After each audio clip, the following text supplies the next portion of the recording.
Hi folks, I need to do a quick addendum to my full moon in Virgo video that I posted yesterday. I don't know how many people use the word addendum, but I certainly do.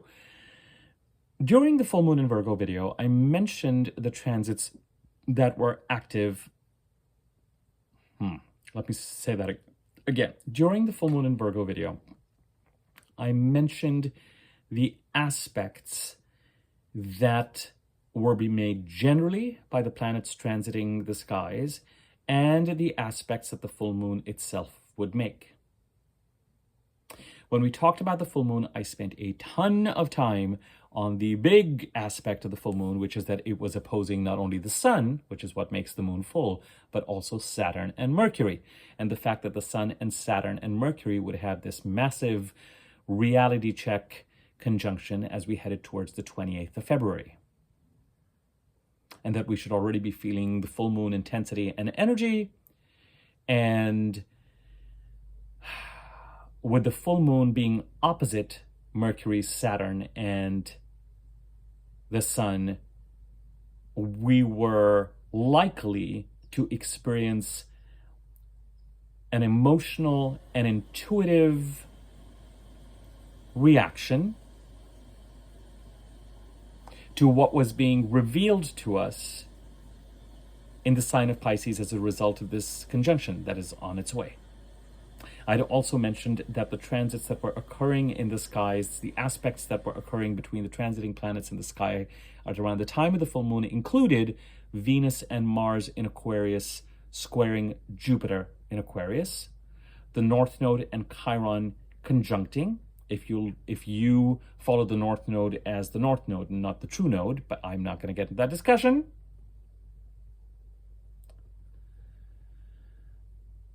And of course, the fact that in and of itself, if you don't factor in the full moon, you've got the Mercury-Sun conjunction and the Sun-Saturn conjunction and the Mercury-Sun-Saturn conjunction in Pisces. There was one aspect that the full moon is making that I did not mention and that I ignored because I tend to be a little bit OCD about aspects. If they're within 5 degrees and they're approaching, I consider them. Otherwise, I don't.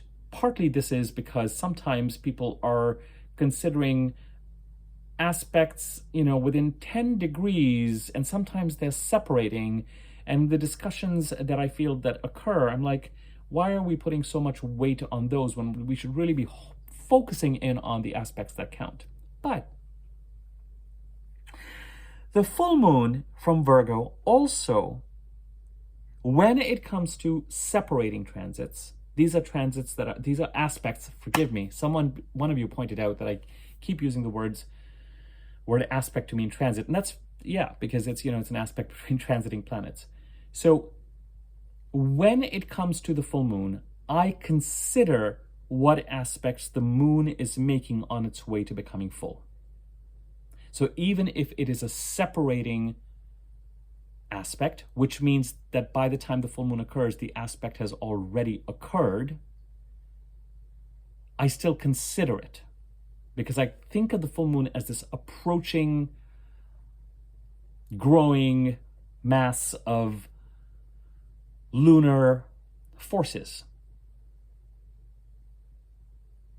Emotional and intuitive truth as opposed to rational truth. And certainly with this particular full moon, those are going to be experiencing a bit of a tug of war, with Mercury and the Sun and Saturn on one side and the Moon on the other. For everything I just said and everything I've expanded on, you can listen to my full moon in Virgo video, which I posted yesterday. That has all this information and discusses it all, except for the fact the full moon trines Jupiter. The reason I did not consider this trine stubbornly is because it is 1 minute past 5 degrees. For all intents and purposes, why not consider it? The full moon is at about 5 degrees of Virgo. Jupiter is at about 10 degrees of Taurus. This is an approaching trine. And what it means and what we need to factor in is that something may come about as a result of this full moon that directly supports Jupiter creating a beginning of a 12-13-year cycle in the sign of Taurus. Jupiter is an important planet with this full moon because, as I've said, the videos I did before I did the full moon video focused on the Venus-Mars conjunction, squaring Jupiter from Aquarius, Venus-Mars in Aquarius, squaring Jupiter. And we talked about the fact that right now we're kind of juggling the expansive energies of the personal planets, Venus and Mars transiting Aquarius, and by taking action in the sign of Aquarius, allowing Jupiter to end and begin a 12-year cycle in the sign of Taurus where it is transiting. That is one set of expansive energies, and we're also now having to factor in the heaviness, the seriousness, the responsibility associated with the Pisces part of the chart, where we've got the Sun and Mercury and Saturn getting ready to conjunct. And where we're going to see as the year progresses and as we head into 2025 and 2026, an increased concentration of energy with regard to cleaning up what needs to be cleaned up, acknowledging the karmic consequences and lessons of past actions, and also leaning into the Pisces part of the chart because that's where our growth is going to be. The North Node eclipses are going to move to the sign of Pisces. I realize that if you are seeing this video without seeing my past 2 or 3 videos, particularly the full moon in Virgo video, you're going to be like, what did he just say? So please look at that. This is an addendum.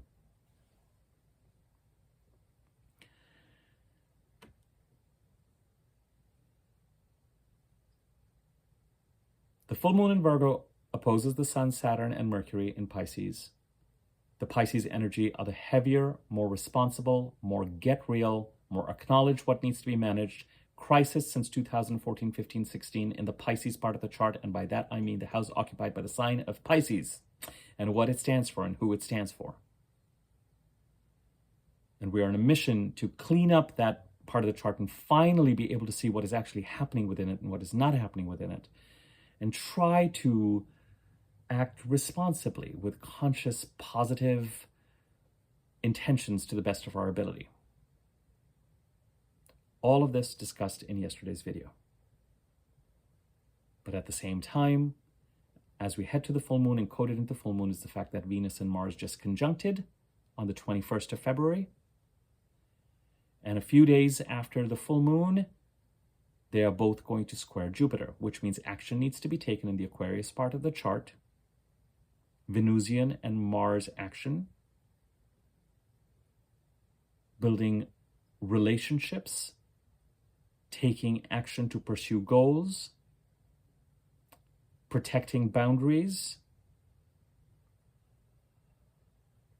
In the Aquarius part of the chart. And by doing so, we allow Jupiter, wherever Jupiter transits, he ends a 12-13-year cycle and begins a 12-13-year cycle. And in the sign of Taurus, I'm repeating myself from previous videos, but I will say this in case this is the first video someone is saying, if you're on the right track in the Taurus part of the chart, the house occupied by Taurus and what that stands for, Jupiter will spiral you up to the next phase of activity. If you're not on the right path, Jupiter can give you the opportunity to get on the right path, whether by ending something and moving towards the right path completely, or by opening something up on the side so you can start to incorporate that into your life. The interesting thing, the reason why I'm harping on about this square, is that we also have a much more supportive, harmonious, aligned energy from the full moon in Taurus to Jupiter in Taurus. Full moon in Virgo, forgive me, and Jupiter in Taurus. So I just wanted to make sure that you were aware that this aspect is also in play. Yes, it is 5 degrees and 1 minute far from each other, but it is close enough that I think it's worth mentioning. I don't know that we're going to feel it with as much intensity and clarity as the opposition to the Sun, Mercury, and Saturn. I don't know that we're going to feel the urgency of having to act in the Aquarius part of the chart. I don't think that we're going to feel the trine with as much urgency. We're going to feel the urgency of Venus and Mars needing to act in the Aquarius part of the chart, us needing to act in the Aquarius part of the chart to allow Jupiter's ability to effectively create and create an auspicious beginning of a 12, 13-year cycle in the sign of Taurus is dependent on some of the actions we're going to take in the sign of Aquarius. Those still are the more urgent, easily felt aspects. But it is possible that this full moon in Virgo brings an opportunity and an alignment that is in direct conversation with Jupiter in Taurus, from the Virgo part of the chart to the Taurus part of the chart, in such a way that it aligns with Jupiter creating a new beginning, a new 12-year cycle, 12, 13-year cycle, and ending a 12, 13-year cycle in the Taurus part of the chart. That's it. That's all I have to say. That's all I have to say. This is an 11-minute video. Will wonders ever cease? It is an addendum, so please watch the actual full moon in Virgo video first. By all means, watch some of the more recent videos if you want to get under the, you could just, even if it's just the Venus-Mars conjunction video, to get a sense of what we're talking about in the Aquarius part of the chart. All the vast majority of the transiting planets right now are in Aquarius, Pisces, Aries, and Taurus.